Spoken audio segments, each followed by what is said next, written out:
Can you imagine that one food saved our country? I don't imagine it because it's not true. Our people, the Native Americans, we had dozens of food to survive on. The land itself was a grocery store, a pharmacy for our people. Take, for example, we had all kinds of varieties of corn. And with corn, you made corn bread, you made corn soup. You know, you can mix it in to different stews. We also had maple syrup, a great sweetener. And that sweetener would season our dishes. We had a great survival food called the sweet potato and the common potato. We had berries of all kinds, blueberries, strawberries, wild. We had cranberries. We had service berries, you name it. We had it all.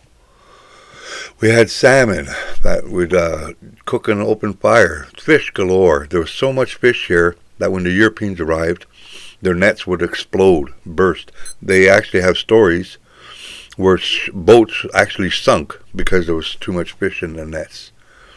We had mushrooms galore of all kinds, all species. We had a superfood that the Europeans were totally amazed with, and it was called pemmican. We used acorns to make bread. We used the birch to make bread. So when it comes to one food, don't believe it. There are just dozens and dozens of food that our people had. Let's move on to the next part of this silly video.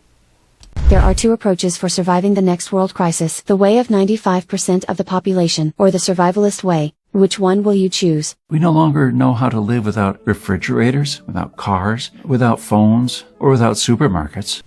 Just stop with the fear-mongering. Native Americans have survived on this land for centuries. And then came the settlers, and then came the pioneers, and then it came the wagon trains. You know, just on and on. You know, our people, human beings, are resilient beings. Come on.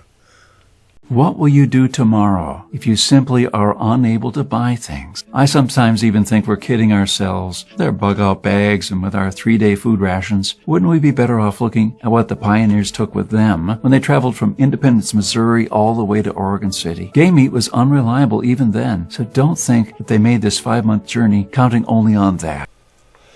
So there you have it. This is all about profit, all right? When I grew up among my elders, they never charged me a penny. All I had to do was put in the work, fix a fence, repair a roof, do some gardening, weeding. We believe in the barter system. The elders would give me something, a teaching, some kind of counseling, something, anything, you know, that had to do with survival.